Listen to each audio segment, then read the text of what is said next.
সেই জন্য আমরা সরকারকে বলতে চাই, আজকে দেশে পরিবর্তন এসেছে, জনগণের সরকার এসেছে।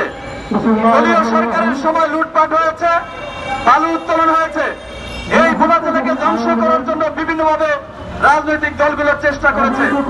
তাই আমরা আজকের এই মানববন্ধন কর্মসূচি থেকে বলতে চাই, বর্তমানে যে সরকার রয়েছে উনি জনগণের সরকার, বিপ্লবের সরকার। একটি ফ্যাসিবাদ এবং স্বৈরাচারকে হটানোর পরে এই সরকারের আবির্ভাব ঘটেছে। আমরা আশা করব এই সরকারের কাছে বিগত দিনে যেই ফ্যাসিবাদ সৃষ্টি হয়েছে, যেই স্বৈরাচারী সৃষ্টি হয়েছে, যেই নৈরাজ্যের মাধ্যমে এই দেশকে ধ্বংস করা হয়েছে, সেই ধ্বংসের হাত থেকে এই সরকার দেশকে রক্ষা করবে, আমার ভোলা জেলাকে রক্ষা করবে।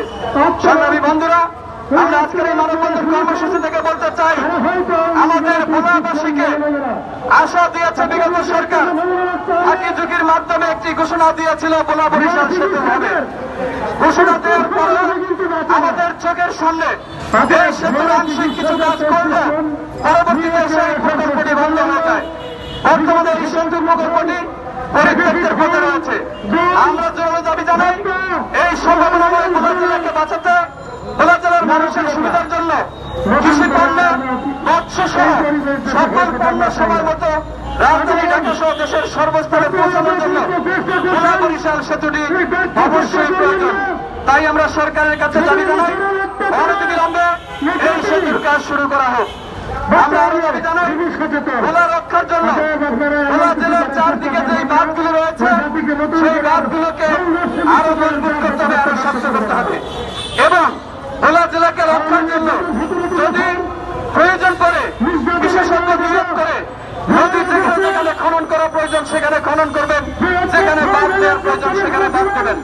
অপরিকল্পিতভাবে বিভিন্ন বরাদ্দ দিয়ে এই জেলাকে রক্ষার নামে আপনারা বাদ দিবেন, দুদিন পরে সেই বাঁধ ভেঙে যাবে। আমরা এটি চাই না। আমরা দীর্ঘস্থায়ী টেকসই একটি সমাধান চাই। সেই সমাধানের জন্য আমরা আবারও বলি, এই ভোলা জেলা রক্ষার জন্য আপনারা বিশেষজ্ঞ নিয়োগ দেন। বিশেষজ্ঞ নিয়োগের মাধ্যমে তারাই বলে দেবে কিভাবে এই জেলাকে রক্ষা করা যাবে। যদি খননের প্রয়োজন পড়ে খনন করা লাগবে, বাঁধের প্রয়োজন পড়লে সেখানে বাদ দিতে হবে। সংগ্রামী বন্ধুরা, আমাদের আজকে এই কর্মসূচিতে এ পর্যায়ে সভাপতি বক্তব্য রাখবেন তিন জেলা ভোলা নাগরিক ঐক্য ফোরামের সম্মানিত আহ্বায়ক জনাব নুর মোর্শেদ। এ পর্যায়ে বক্তব্য রাখবেন বিশিষ্ট শ্রমিক নেতা জনাব নুর মোর্শেদ। এ পর্যায়ে বক্তব্য রাখবেন।